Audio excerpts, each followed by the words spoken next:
ಪ್ರಜಾಪ್ರಭುತ್ವದ ಹಬ್ಬ ಮತದಾನಕ್ಕೆ ಕ್ಷಣಗಣನೆ ಆರಂಭ ಆಗಿದೆ. ಈ ನಡುವೆ ಐಟಿ ಅಧಿಕಾರಿಗಳು ಕೂಡ ಅಲರ್ಟ್ ಆಗಿದ್ದಾರೆ, ಶಾಕ್ ಅನ್ನು ಕೊಟ್ಟಿದ್ದಾರೆ. ಡಿಕೆ ಸುರೇಶ್ ಆಪ್ತರಿಬ್ಬರ ಮನೆ ಮೇಲೆ ಇನ್ಕಮ್ ಟ್ಯಾಕ್ಸ್ ಅಧಿಕಾರಿಗಳು ರೇಡ್ ಮಾಡಿರುವಂಥದ್ದು. ಕೋಣನಕುಂಟೆ ಮನೆಯಲ್ಲಿ ಐಟಿ ಅಧಿಕಾರಿಗಳ ಶೋಧ. ಬ್ಲಾಕ್ ಕಾಂಗ್ರೆಸ್ ಅಧ್ಯಕ್ಷ ಶ್ರೀಧರ್ ಮತ್ತು ಗಂಗಾಧರ್ ಮನೆಯ ಮೇಲೆ ದಾಳಿಯನ್ನು ಮಾಡಿದ್ದಾರೆ ಐಟಿ ಅಧಿಕಾರಿಗಳು. ಐಟಿ ದಾಳಿಯನ್ನು ಖಂಡಿಸಿ ಕಾಂಗ್ರೆಸ್ ಕಾರ್ಯಕರ್ತರಿಂದ ಪ್ರತಿಭಟನೆ ಆಗ್ತಾ ಇದೆ. ಮತ್ತೊಂದು ಕಡೆ ಮೊದಲ ಹಂತದ ಚುನಾವಣೆಗೆ ಒಂದು ದಿನ ಬಾಕಿ ಇದೆ. ಅದರಲ್ಲಿ ಬೆಂಗಳೂರು ಗ್ರಾಮಾಂತರ ಕೂಡ ಒಂದು.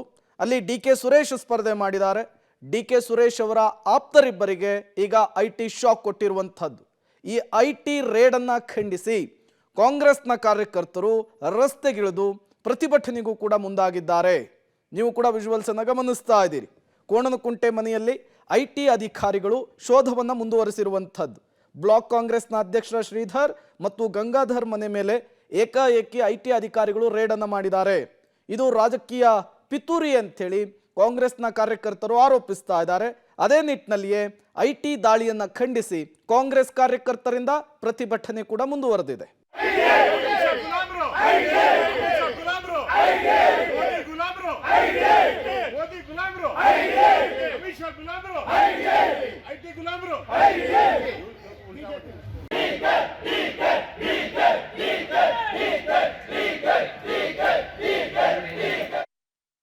ಇದೇ ವಿಚಾರಕ್ಕೆ ಸಂಬಂಧಪಟ್ಟಂತೆ ಮತ್ತಷ್ಟು ಡೀಟೇಲ್ಸ್ ಅನ್ನು ಕೊಡ್ತಾರೆ ನಮ್ಮ ಪ್ರತಿನಿಧಿ ಲೋಕೇಶ್, ನೇರ ಸಂಪರ್ಕದಲ್ಲಿ ಜಾಯಿನ್ ಆಗಿದ್ದಾರೆ.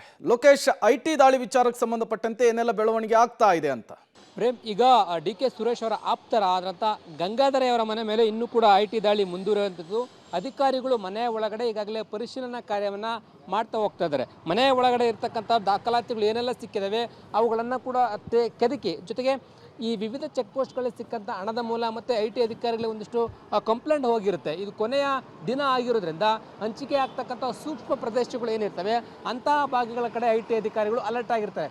ಹಾಗಾಗಿ ಅವರಿಗೆ ಬಂದಿರುವಂಥ ದೂರು ಮತ್ತು ಚೆಕ್ ಪೋಸ್ಟ್ಗಳಲ್ಲಿ ಸಿಕ್ಕಂಥ ಹಣದ ಮೂಲವನ್ನು ಹುಡುಕ್ತಾ ಹೋದಂಥ ಸಂದರ್ಭದಲ್ಲಿ ಇಲ್ಲಿ ಕೂಡ ಈಗ ಆಪ್ತರ ಮನೆ ಮೇಲೆ ದಾಳಿ ಮಾಡಿರುವಂಥದ್ದು ಒಂದು ರೀತಿಯ ಕಾಂಗ್ರೆಸ್ ಕಾರ್ಯಕರ್ತರ ಕೆಂಗಣಿಗೆ ಗುರಿಯಾಗಿದೆ. ಇದೊಂದು ರಾಜಕೀಯ ಪಿತೂರಿ ಅಂತೇಳಿ ಕಾಂಗ್ರೆಸ್ ಕಾರ್ಯಕರ್ತರು ಈಗಾಗಲೇ ಮನೆಯ ಮುಂಭಾಗದಲ್ಲಿ ಪ್ರತಿಭಟನೆಯನ್ನು ಮಾಡಿದರು. ಈಗಲೂ ಕೂಡ ಕಾಂಗ್ರೆಸ್ನ ಕಾರ್ಯಕರ್ತರು ಈ ಆಪ್ತರಾದಂಥ ಗಂಗಾಧರ ಅವರ ಮನೆ ಮುಂಭಾಗದಲ್ಲಿ ಬಂದು ನಿಂತ್ಕೊಳ್ತಾ ಇರುವಂಥದ್ದು. ಈಗಾಗಲೇ ಪ್ರತಿಭಟನೆ ಮಾಡಿದ್ರು. ಅದನ್ನು ತಡೆಯೋದಕ್ಕೆ ಕೇಳಿ ಪೊಲೀಸರು ಕೂಡ ಈ ಒಂದು ಭಾಗಗಳಲ್ಲಿ ಹೈ ಅಲರ್ಟ್ ಆಗಿದ್ದಾರೆ. ಭದ್ರತೆಯನ್ನು ಕೂಡ ಹೆಚ್ಚಳ ಮಾಡಿಕೊಂಡಿರ್ತಕ್ಕಂಥದ್ದು. ಈ ನಿಟ್ಟಿನಲ್ಲಿ ಈ ಇಬ್ಬರ ಏನು ಗಂಗಾಧರ ಮತ್ತು ಶ್ರೀಧರನವ್ರ ಮೇಲೆ ಏನು ದಾಳಿ ಆಗಿದೆ ಅದನ್ನು ಖಂಡಿಸಿ ಕಾಂಗ್ರೆಸ್ ಕಾರ್ಯಕರ್ತರು ರಾಜಕೀಯ ಪಿತೂರು ಅಂತೇಳಿ ಪ್ರತಿಭಟನೆಯನ್ನು ಕೂಡ ಮಾಡಿದ್ದಾರೆ. ಇನ್ನೂ ಕೂಡ ಐಟಿ ಅಧಿಕಾರಿಗಳು ದಾಳಿಯನ್ನು ಮುಂದುವರಿಸಿ ದಾಖಲಾತಿಗಳನ್ನು ಪರಿಶೀಲನಾ ಕಾರ್ಯವನ್ನು ಮಾಡ್ತಾ ಇರುವಂಥದ್ದು. ಈ ನಿಟ್ಟಿನಲ್ಲಿ ಏನೆಲ್ಲ ಒಳಗಡೆ ಸಿಕ್ಕಿದೆ ಏನನ್ನೋದ್ರ ಬಗ್ಗೆ ಇನ್ನೂ ಕೂಡ ಐಟಿ ಅಧಿಕಾರಿಗಳು ಮಾಹಿತಿಯನ್ನು ಬಿಟ್ಕೊಟ್ಟಿಲ್ಲ. ಇನ್ನೂ ದಾಳಿ ನಡೀತಾ ಇರೋದ್ರ ಕಾರಣದಿಂದಾಗಿ ಏನೆಲ್ಲ ದಾಖಲಾತಿಗಳು ಸಿಕ್ಕಿವೆ, ಇದರ ಮೂಲ ಏನು ಅನ್ನೋದ್ರು ಕೂಡ ಗೊತ್ತಾಗಬೇಕಾಗಿದೆ. ಪ್ರೇಮ್, ಲೋಕೇಶ್, ಮತ್ತೆ ಇಲ್ಲಿ ಸಿಕ್ಕಿರುವಂತಹ ಮಾಹಿತಿಯನ್ನು ಆಧರಿಸಿ ಬೇರೆ ಕಡೆ ಏನಾದರೂ ರೇಡ್ ಮಾಡುವಂತಹ ಸಾಧ್ಯತೆ ಇದೆಯಾ, ಅಥವಾ ಎಷ್ಟೊತ್ತಿಗೆ ಮುಗಿಬಹುದು ಈ ರೇಡ್ ಅಂತ? ಪ್ರೇಮ್, ಈ ಒಂದು ದಾಳಿ ಎಷ್ಟು ಗಂಟೆಗೆ ಮುಗಿಯುತ್ತೆ ಅನ್ನೋದ್ರ ಬಗ್ಗೆ ಖಚಿತವಾದಂಥ ಮಾಹಿತಿ ಇಲ್ಲ. ಆದರೆ 3 ಕಾರುಗಳಲ್ಲಿ ಬಂದಂಥ ಅಧಿಕಾರಿಗಳು ಇನ್ನೂ ಕೂಡ ಈ ಒಂದು ಪರಿಶೀಲನಾ ಕಾರ್ಯವನ್ನು ಮಾಡ್ತಾ ಹೋಗ್ತಾಯಿದ್ದಾರೆ. ಇದೇ ಕೋಣನಕುಂಟೆಯಲ್ಲಿ ಸುಮಾರು ಈ ಒಂದು ಬ್ಲಾಕ್ ಕಾಂಗ್ರೆಸ್ ಅಧ್ಯಕ್ಷ ಗಂಗಾಧರಯ್ಯ ಮತ್ತು ಇನ್ನೊಬ್ಬರು ಶ್ರೀಧರ್ ಎನ್ನುವಂಥ ಮನೆಯನ್ನು ಹೊರತುಪಡಿಸಿ ಇನ್ನೂ 4 ಜನರ ಮೇಲೆ ಈ ಒಂದು 4 ಜನರ ಮೇಲೆ ದಾಳಿ ಆಗಿದೆ ಅನ್ನೋಂಥ ಮಾಹಿತಿ ಬರ್ತಾ ಇದೆ. ಆದರೆ ಅದನ್ನು ಖಚಿತವಾಗಿ ಸಿಗ್ತಾ ಹೋಗ್ತಾಯಿಲ್ಲ. ಇದೇ ಏರಿಯಾದಲ್ಲಿ 6 ಕಡೆ ದಾಳಿ ಮಾಡಿದ್ರು ಅನ್ನೋಂಥ ಮಾಹಿತಿ ಈಗ ಲೇಟೆಸ್ಟಾಗಿ ಬಂದಿರ್ತಕ್ಕಂಥ ಮಾಹಿತಿ. ಹಾಗಾಗಿ ಅದನ್ನು ಕೂಡ ಈಗ ಪರಿಶೀಲನೆ ಮಾಡಬೇಕಾಗತ್ತೆ. ಯಾವಾಗ ಮುಗಿಯುತ್ತೆ ಅನ್ನುವಂಥದ್ದು ಗೊತ್ತಿಲ್ಲ. ಬೆಳಗ್ಗೆ 6 ಗಂಟೆಗೆ ಆರಂಭವಾದಂಥ ಈ ಒಂದು ದಾಳಿ ಒಳಗಡೆ ಅಧಿಕಾರಿಗಳು ಈ ಒಂದು ಪರಿಶೀಲನೆ ಕಾರ್ಯ. ಹಾಗಾಗಿ ಎಷ್ಟು ಗಂಟೆಗೆ ಮುಗಿಯುತ್ತೆ, ಜೊತೆಗೆ ಈ ಒಂದು ಇಲ್ಲಿ ಸಿಕ್ಕಂಥ ದಾಖಲಾತಿಗಳನ್ನು ಇಟ್ಕೊಂಡು ಬೇರೆ ಕಡೆಗೆ ಏನಾದರೂ ದಾಳಿ ಮಾಡ್ತಾರಾ, ಬೇರೆ ಅವರನ್ನು ಸಂಪರ್ಕ ಮಾಡೋದಕ್ಕೆ ಏನಾದರೂ ಮುಂದಾಗ್ತಾರಾ ಗೊತ್ತಿಲ್ಲ.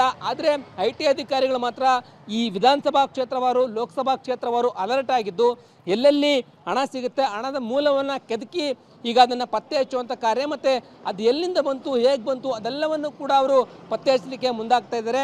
ಇಲ್ಲಿ ಯಾವ ರೀತಿಯಂಥ ದಾಖಲಾತಿಗಳು ಸಿಗ್ತವೆ, ಇಲ್ಲಿ ಸಿಕ್ಕಂಥ ದಾಖಲಾತಿಗಳಿಂದಾಗಿ ಬೇರೆಯವರ ಮನೆ ಮೇಲೆ ಏನಾದರೂ ದಾಳಿ ಮಾಡ್ತಾರಾ ಅಥವಾ ಇಲ್ಲಿಗೆ ಅವರಿಗೆ ನೋಟಿಸ್ ಕೊಟ್ಟು ವಿಚಾರಣೆಗೆ ಏನಾದರೂ ಕರೀತಾರ ಅನ್ನುವಂಥದ್ದನ್ನು ಕಾದು ನೋಡಬೇಕಾಗಿದೆ. Prem, okay, thank you Lokesh ತಮ್ಮೆಲ್ಲ ಮಾಹಿತಿಗಾಗಿ.